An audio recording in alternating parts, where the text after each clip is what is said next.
Nükleer denizaltılar, nükleer reaktörler tarafından sağlanan güçle tahrik edilen, su altında uzun süre bağımsız görev yapabilen, modern deniz kuvvetlerinin en karmaşık ve stratejik yapılarından biri. Su yüzeyine çıkmadan yıllarca hatta onlarca yıl su altında görev yapabilirler. Alınan ilk darbe karşısında tekrar ikinci saldırıya geçmeleri gibi inatçı misillemeleri vardır. Bu da onları küresel deniz gücünün ve stratejik caydırıcılıkta büyük rolleri olduğunu gösterir. Nükleer denizaltılar her ne kadar askeri bir araç olsa da, jeopolitik açısından büyük bir gücün sembolü de. Tonlarca ağırlıkta olmalarının ve milyarlarca dolar karşılığında yapılan bu tasarımın güçlü nedenleri var.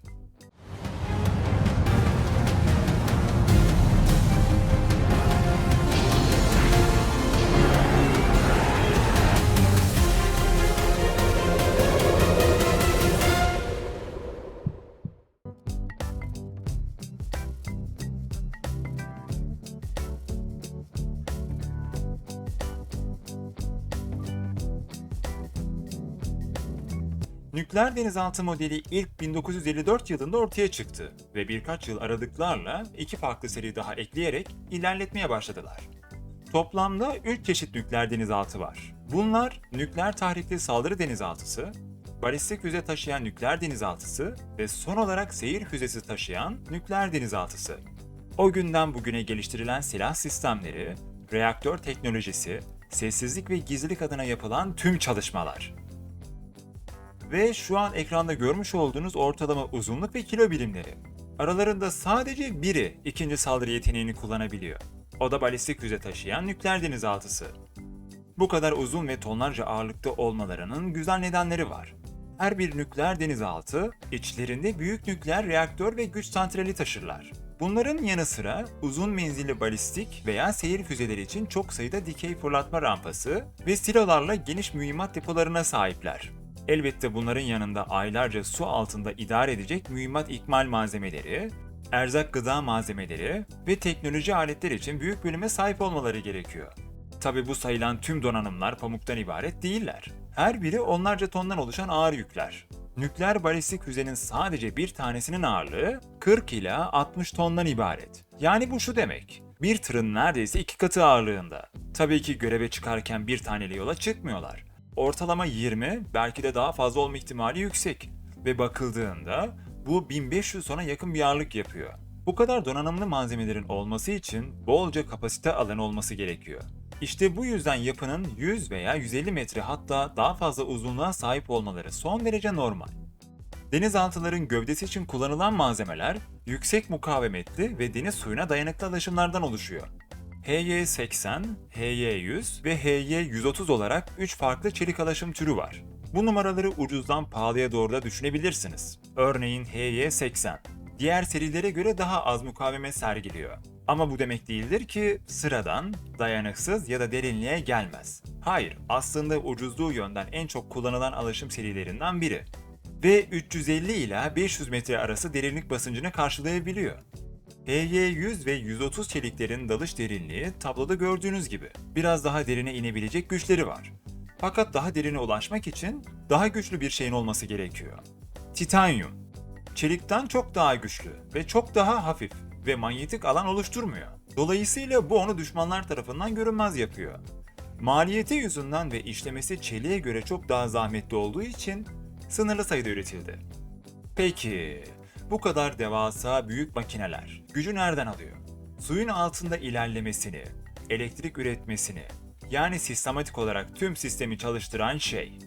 Nükleer reaktörler. Yani büyük canavarı besleyen şey bu güç kaynağı.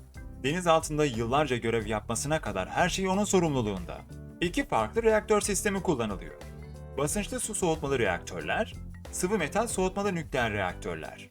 İkisinin arasındaki fark, birinin daha sessiz olması ve daha güçlü sıcaklıklara erişim sağlayabilmesi.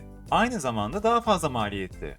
Örneğin, basınçlı su soğutmalı reaktörün verdiği ısı 300 derecelerdeyken, sıvı metal soğutmalı reaktör bunun 2 katı kadar yüksek performans sergiliyor.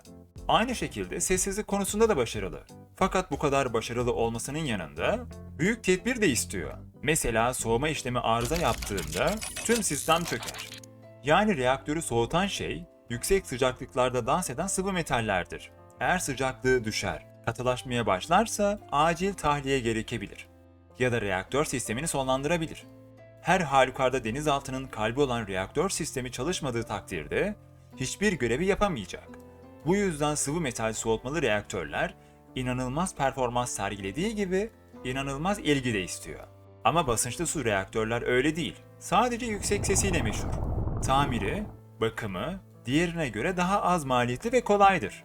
Fakat hiçbir güç hafife alınmamalı. 150 atmosfer gibi yüksek basınçta çalışıyor. Eğer reaktörün duvarlarında çatlak, conta arızası, vana bozulması olursa onca basınç bir anda boşalır.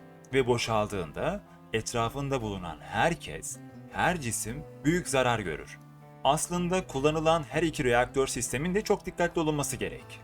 Deniz altındaki yaşam haftalarca, aylarca, yıllarca sürebiliyor. Öyle ki insanoğluna yüzeyi unuttururlar. Buradaki yaşamın devam etmesi için elbette oksijene ve temiz suya ihtiyaç var. Bunun sağlanabilmesi için tabii ki sınırsız enerjiye sahip olan reaktörler sistemine ihtiyaç duyuluyor. Verdiği elektrik enerjisiyle iki işlemi de kolayca halleder. Temiz su oluşturmak için okyanusun tuzlu suyu kullanılıyor. Bu işlem birçok kademeli arıtmadan geçiyor ve günde 40 bin ila 50 bin litre arası temiz su üretiliyor. Bunun 500 litresi oksijen üretmek için. Bakıldığında bu döngü sonsuza kadar devam edebilir ve uzun yıllar boyunca su altında saklanabilirler. Fakat suyun altında aylarca veya yıllarca yetecek oksijen, yiyecek, içecek, kitaplar vesaire başka aktiviteler gibi ucu açık bol seçenek de olsa bir insan dışarıya çıkmadan ne kadar süre geçirebilir ki? Her şeyi geçtik, insanın bünyesi başlı başına buna izin vermez. Bu yüzden evet, nükleer denizaltı aşağıda yıllarca kalabilir. Ama bizler robot değil, insan olduğumuz için o koşulu kaldıramayacak kadar normaliz. Nükleer denizaltıların hızları diğer denizaltı modellerine göre biraz daha yüksek. Ortalama 40 ila 65 km hızlara ulaşabiliyorlar. Değişkenlik gösteren sayılar mühendisliğin başarısıyla sonuçlanıyor. Genel olarak daha büyük gemilerin daha yavaş ve daha az manevra yapabildiklerini düşünürüz. Ama nükleer tahrik bu kısıtlamayı ortadan kaldırarak sanılanından daha fazlasını ortaya koyuyor. Denizaltının hayatta kalabilmesi ve yoluna devam edebilmesi için bu büyük hızlara ihtiyaçları var. Ve tabii ki asıl dikkatimizi çeken şey aslında silah sistemleri. Taşıdıkları torpidolar, balistik ve seyir füzeleri, hepsinin caydırıcılıkta, hatta yok etme potansiyel güçleri var. Yani hem savunma hem de saldırı olarak kullanılan güçlü bir silah sistemi. Bu üç farklı sistem, üç farklı silah tipi anlamına geliyor. Yani şöyle, torpido suyun altındaki ve üstündeki denizaltı veya gemileri hedef alırken, balistik füzeler sudan yukarı, gökyüzüne doğru, atmosfer dışına kadar yüksekliğe hızlı bir şekilde ulaşıyor ve sonra serbest bir düşüşle hedefe gidiyor. Seyir füzesi de ne suyun altında ne de binlerce metre yükseklikte. İşin durumuna göre 10 ila 100 metre arası mesafelerde radar izi bırakmadan hızlı bir şekilde hedefe gidiyor. Şimdi başa alalım ve silah sistemlerini iyice bir tanıyalım. Torpido sistemi, su altının canavarı diyebiliriz.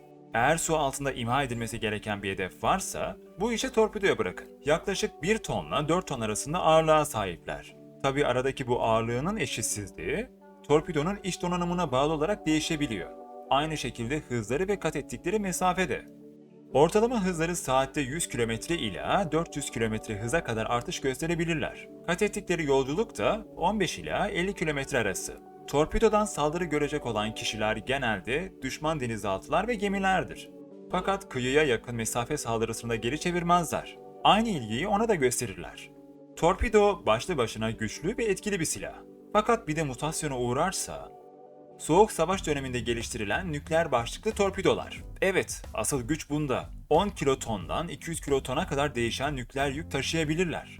Bu sayede hedefleri denizaltı ve normal savaş gemilerini aşar. Daha büyük ve yıkılması daha zor bir hedef seçerler. Ama bunu kullanmayı tercih etmezler. Çünkü bu dünyayı savaş eşiğine getiren bir hamle olurdu.